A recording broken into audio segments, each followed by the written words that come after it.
आप सभी को जय मसीह की। आज मैं आपको एक कहानी सुनाने जा रहा हूँ। ये कहानी पूर्ण रूप से सत्य एवं विश्वास योग्य है और परमेश्वर के वचन से ली गई है। सृष्टि की कहानी। ये कहानी आपको उत्पत्ति के शुरुआती 1-2 में मिल जाएगी। आरंभ में परमेश्वर ने सारे संसार को बनाया। पृथ्वी का कोई रूप नहीं था, उस पर कोई जीवन भी नहीं था। चारों तरफ अंधकार था, चारों तरफ जल ही जल फैला हुआ था। परमेश्वर का आत्मा जल के ऊपर मंडराता था। तब परमेश्वर ने कहा, उजियाला हो। तब उजियाला हो गया। परमेश्वर ने जो देखा उससे वह बहुत प्रसन्न हुआ।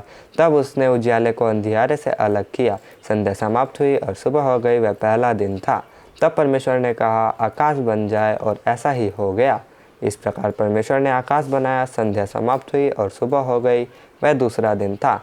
तब परमेश्वर ने कहा, आकाश के नीचे का जल एक स्थान पर इकट्ठा हो जाए और सूखी भूमि दिखाई दे, और ऐसा ही हो गया। उसने भूमि को पृथ्वी और जल को समुद्र नाम दिया।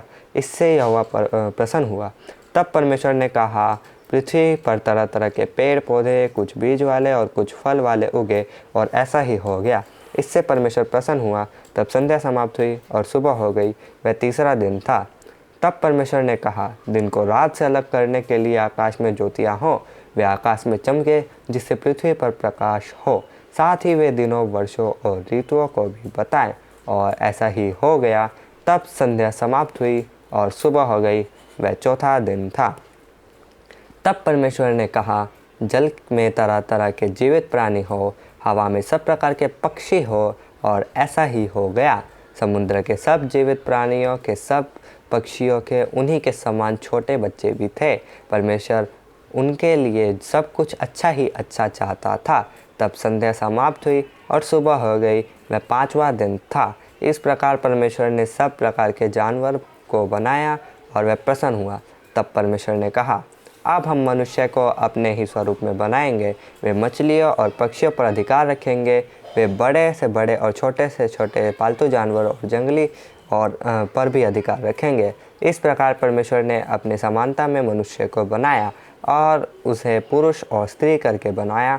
उसने उन्हें आशीष दी और कहा, तुम्हारी बहुत संतान हो, वे पृथ्वी पर चारों तरफ फैल जाएं और उसकी देखभाल भी करें। मैं तुम्हें मछलियों पर, पशुओं पर और जानवरों पर अधिकार देता हूँ। मैंने तुम्हें खाने के लिए सब प्रकार के बीज और फल दिए हैं। हाँ, सब जानवर और पक्षियों के खाने के लिए घास पौधे होंगे, और ऐसा ही होगा। परमेश्वर ने जो कुछ बनाया था सबको देखा, और वह बहुत प्रसन्न हुआ। तब संध्या समाप्त हुई और सुबह हो गई। वह छठवां दिन था। इस प्रकार संसार का बनाना समाप्त हुआ। सातवें दिन तक परमेश्वर ने सब कुछ बनाकर पूरा कर लिया, और उसने विश्राम किया। सातवें दिन को परमेश्वर ने विशेष दिन और विश्राम का दिन ठहराया।